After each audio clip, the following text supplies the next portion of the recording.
Usione aibu kazi unaoifanya, tuoneshe kazi unaoifanya wewe upate hela zaidi.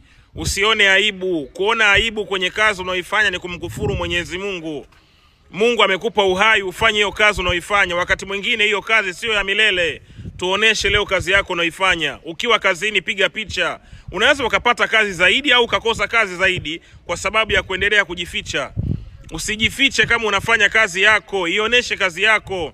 Huo mtandao wa kijamii una uwezo wa kukufanikisha wewe na kukufanya ukapiga hatua kimaisha kama utakuwa sio zumbukuku au zembwela au zembwekwekwe.